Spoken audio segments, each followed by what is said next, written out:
नमस्कार। पुण्य नगरी संवाद में आपका हार्दिक स्वागत है। आज हम आपको बांग्लादेश में हिंदू समुदाय पर हो रहे हमले के बारे में जानकारी देने जा रहे हैं।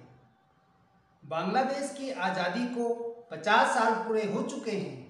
साल 1971 में जब बांग्लादेश आज़ाद हुआ था तो ये देश कई तरह की चुनौतियों से जूझ रहा था। प्राकृतिक आपदाएं, खराब अर्थव्यवस्था, गरीबी, सीमित प्राकृतिक संसाधन और अशिक्षा जैसे गंभीर मुद्दे थे। अमेरिका के विदेश मंत्री रह चुके हेनरी किसिंजर ने भविष्यवाणी भी की थी कि बांग्लादेश एक ऐसा देश बनेगा जो अपनी समस्याओं का समाधान खुद नहीं कर पाएगा।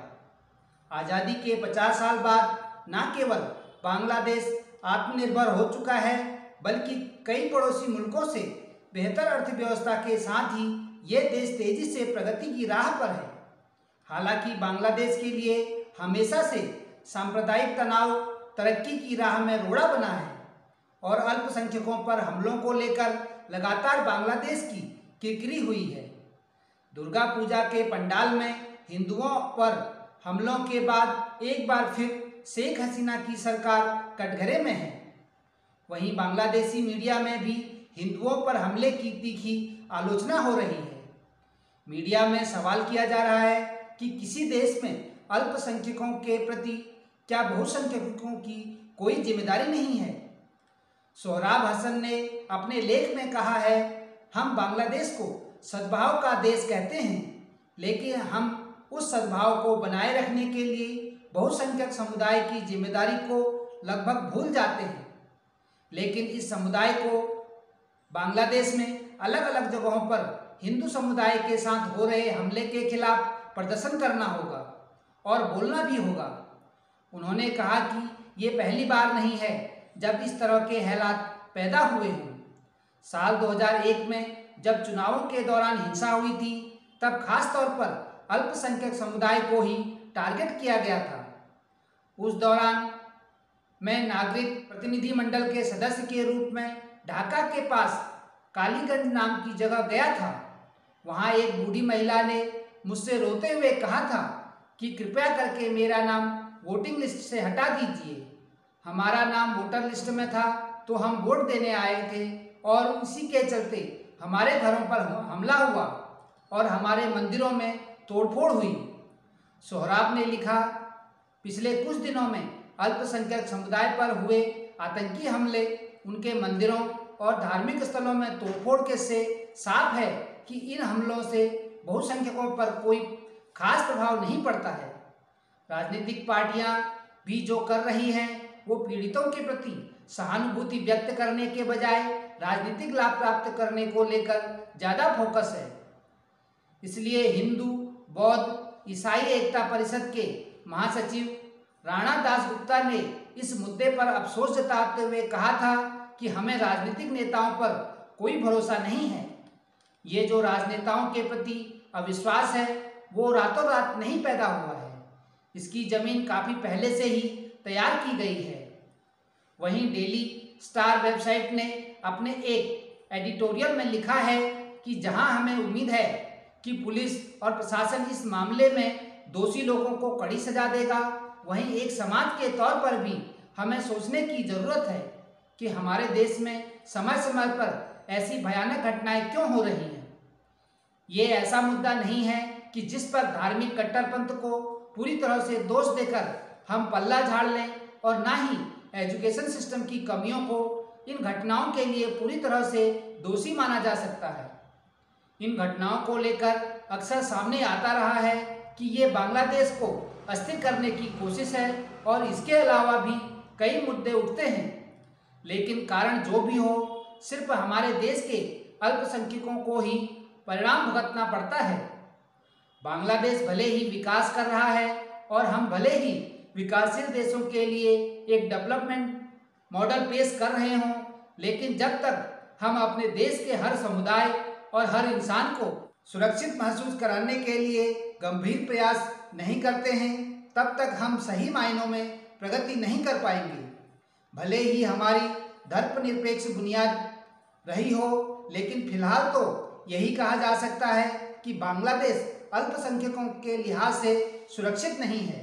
वहीं हिंदुओं पर हमलों के संबंध में देश के विभिन्न हिस्सों में कम से कम 71 मामले दर्ज किए गए हैं और लगभग 450 लोगों को सोशल मीडिया पर अफवाह फैलाने के आरोप में गिरफ्तार किया गया है।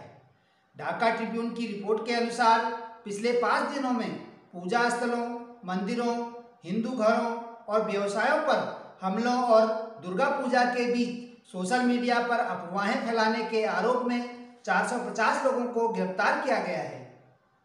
पुलिस मुख्यालय के सहायक महानिरीक्षक मोहम्मद कमरुज्जमा ने एक बयान में कहा कि देश के विभिन्न हिस्सों में कम से कम 71 मामले दर्ज किए गए हैं। वरिष्ठ पुलिस अधिकारी ने कहा कि गिरफ्तारी और मामलों की संख्या और बढ़ सकती है क्योंकि अभियान जारी है। ढाका ट्रिब्यून ने बताया कि हमले में कम से कम 20 घरों को आग लगा दी गई। पुलिस ने कहा कि कथित रूप से पोस्ट अपलोड करने वाले हिंदू युवक को हिरासत में लिया गया है। वहीं बांग्लादेश में दुर्गा पूजा के दौरान हुई हिंसक के बाद से हालात बिगड़ गए हैं। वहां लगातार अल्पसंख्यक हिंदुओं पर हमले किए जा रहे हैं। इसे लेकर कांग्रेस नेता मिलिंद देवड़ा नागरिक संशोधन कानून का समर्थन किया है। उन्होंने कहा है कि बांग्लादेश में बढ़ती सांप्रदायिक हिंसा बेहद चिंताजनक है। धार्मिक उत्पीड़न से पलायन कर रहे बांग्लादेशी हिंदुओं की रक्षा और पुनर्वास के लिए CAA में बदलाव किया जाना चाहिए। साथ ही उन्होंने ये भी कहा कि भारत को बांग्लादेशी इस्लामवादियों के साथ भारतीय मुसलमानों की बराबरी करने के किसी भी सांप्रदायिक कोशिश को अस्वीकार और नाकाम करना चाहिए। वहीं शिवसेना सांसद प्रियंका चतुर्वेदी ने बांग्लादेश में हिंदुओं के हालात पर चिंता प्रकट की। उन्होंने कहा कि दुर्गा पूजा कार्यक्रम पर हमला, इस्कॉन मंदिर पर हमला, बांग्लादेश में हिंदू अल्पसंख्यकों के घर जलाए जा रहे हैं और भारत सरकार की तरफ से चिंता का एक शब्द भी नहीं सुनाई पड़ा है। कहाँ है बहुचर्चित CAA? उधर अमेरिका ने भी बांग्लादेश में हिंदुओं पर इस्लामी कट्टरपंथियों द्वारा हो रहे हमलों की निंदा की है और अधिकारियों से इन मामलों की गहन जांच करने की अपील भी की है। अमेरिकी विदेश विभाग के एक प्रवक्ता ने कहा कि धार्मिक स्वतंत्रता और विश्वास मानवाधिकार है। विश्व के हर शख्स को अपनी धार्मिक पहचान और विश्वास की परवाह किए बिना सुरक्षित महसूस करने और अपने त्योहारों को मनाना चाहिए। उन्होंने कहा कि अमेरिका का विदेश विभाग बांग्लादेश में हिंदू समुदाय पर हमलों की निंदा करता है। वहीं बांग्लादेश में दुर्गा पूजा के दौरान पूजा मंडपों, इस्कॉन के मंदिरों और हिंदुओं पर हुए हमले के खिलाफ कोलकाता के रासमणी एवेन्यू में हिंदू संगठनों ने विरोध प्रदर्शन किया। भारतीय जनता पार्टी समेत अन्य हिंदू समर्थित संगठन जैसे विश्व हिंदू परिषद, RSS, हिंदू जागरण मंच आदि के कार्यकर्ताओं ने कोलकाता में विरोध मार्च निकाला। प्रदर्शनकारी दोषियों को सजा देने की मांग कर रहे थे और बांग्लादेशी सरकार के खिलाफ नारे लगा रहे थे। वहीं दूसरी तरफ इस्कॉन ने 23 अक्टूबर को 150 देशों में प्रदर्शन करने की घोषणा कर दी है। पश्चिम बंगाल के बीजेपी सांसद जगन्नाथ सरकार ने PM नरेंद्र मोदी को पत्र लिखकर बांग्लादेश में सनातन धर्म के लोगों पर हमले की निंदा की है और हिंदुओं की रक्षा के लिए जल्द से जल्द CAA लागू करने की फरियाद की है। पश्चिम बंगाल के राणाघाट लोकसभा क्षेत्र से बीजेपी के सांसद जगन्नाथ सरकार ने PM मोदी को पत्र लिखकर कहा, बांग्लादेश में मेरे हिंदू भाई बहन संकट में हैं, उन्हें जिहादी ताकतों द्वारा गंभीर उत्पीड़न का शिकार बनाया जा रहा है। सनातन धर्म में सबसे बड़े त्योहारों को तोड़ा गया, मूर्तियों को तोड़ा गया, हिंदू भाइयों को मारा गया, माता बहनों का सम्मान लूटा गया। हम कब तक इस जुल्म को सहेंगे? आप दुनिया के सभी हिंदू समाजों के रक्षक हैं। मैं आपसे विनती करता हूं कि कृपया इस कठिन समय में बांग्लादेश के हिंदुओं के साथ खड़े होकर उनकी रक्षा करें। उन्होंने लिखा, आपसे मेरा विनम्र निवेदन है, भारत में CAA कानून जल्द लागू करें और दुनिया भर के हिंदुओं की रक्षा करें। आज पूरा सनातन समाज आपसे मदद की मांग कर रहा है। अगर सही और कठोर कदम नहीं उठाए गए तो पश्चिम बंगाल में जिहादी ताकतों का मनोबल बढ़ेगा और वे उत्पीड़न कर सकते हैं। वहीं बांग्लादेश में हिंदू अल्पसंख्यकों पर हो रहे हमले की निंदा पूरे विश्व में हो रही है। भारत के अलग अलग शहरों में हिंदुओं ने इस हिंसा के खिलाफ प्रदर्शन किए। वहीं दिल्ली के एक वकील विनीत जिंदल ने हिंदुओं पर हुए कट्टरपंथियों के हमले को लेकर बांग्लादेश की सुप्रीम कोर्ट को पत्र याचिका भेजी है। उल्लेखनीय है कि बांग्लादेश में कट्टरपंथी मुस्लिमों की भीड़ ने एक कथित सोशल मीडिया पोस्ट को लेकर हिंदुओं के घरों में आग लगा दी और मंदिरों में तोड़फोड़ की। वकील विनीत जिंदल की तरफ से भेजी गई पत्र याचिका में कहा गया है कि बांग्लादेश में हिंदुओं और उनके मंदिरों पर हो रहे हमलों की जांच की जाए।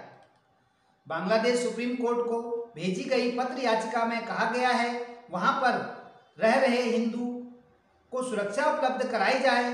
याचिका में कहा गया है कि बांग्लादेश में हिंदू अल्पसंख्यकों के साथ लूटमार, हत्या और जबरदस्ती धर्म परिवर्तन कराए जा रहे हैं। याचिका में कहा गया है कि बांग्लादेश में कट्टरपंथियों द्वारा हिंदू महिलाओं के साथ बलात्कार किया जा रहा है। वकील ने अपनी याचिका में बांग्लादेश के सर्वोच्च न्यायालय की सिटिंग जज की अध्यक्षता में न्यायिक जांच की मांग की है। वहीं बांग्लादेश में हिंदू विरोधी हिंसा की घटनाओं से क्षुब्ध प्रसिद्ध लेखिका तस्लीमा नसरीन ने कहा कि उनका देश अब जिहादिस्तान बनता जा रहा है, जहां सरकार अपने राजनीतिक लाभ के लिए मजहब का इस्तेमाल कर रही है और मदरसे कट्टरपंथी पैदा करने में लगे हैं। बांग्लादेश से 28 वर्ष पहले निष्कासित लेखिका ने कहा कि मैं अब इसे बांग्लादेश नहीं कहती। सभी सरकारों ने इस्लाम को राजधर्म बना दिया है, जिससे वहां हिंदुओं और बौद्धों की स्थिति दयनीय हो गई है। वहीं बांग्लादेश के गृह मंत्री असदुज्जमा खान कमाल ने कहा कि यह हमारा अंदरूनी मामला है और जिस तरह देश किसी और राज्य के मामले में दखल नहीं देता, उसी प्रकार किसी और देश को इस मामले में नहीं बोलना चाहिए। गृह मंत्री ने कहा कि पूजा मंडप में जिसने भी इन घटनाओं को अंजाम दिया है, हमें विश्वास है कि हम जल्द ही अपराधी को गिरफ्तार कर पाएंगे। वह अपना स्थान बदल रहा है और इधर उधर जा रहा है, लेकिन हम उसे पकड़ लेंगे और उसने यह घटना क्यों की इस बारे में भी जान लेंगे। खान कमाल ने कहा, हमने स्थिति से निपटने के लिए कड़ी कार्रवाई की है, जांच चल रही है, किसी भी दोषी को बख्शा नहीं जाएगा। मैं आपको आश्वस्त करना चाहता हूं कि हमारे देश के सांप्रदायिक सद्भाव की हर कीमत पर रक्षा की जाएगी। अल्पसंख्यक और बहुसंख्यक समुदाय दोनों ही इस देश के नागरिक हैं तथा उनकी रक्षा की जाएगी। वहीं बांग्लादेश की प्रधानमंत्री शेख हसीना ने जिम्मेदार लोगों के खिलाफ उचित कार्रवाई का आश्वासन दिया था। हसीना ने कहा कि सांप्रदायिक हिंसा के पीछे लोगों का शिकार किया जाएगा और उन्हें उचित दंड दिया जाएगा।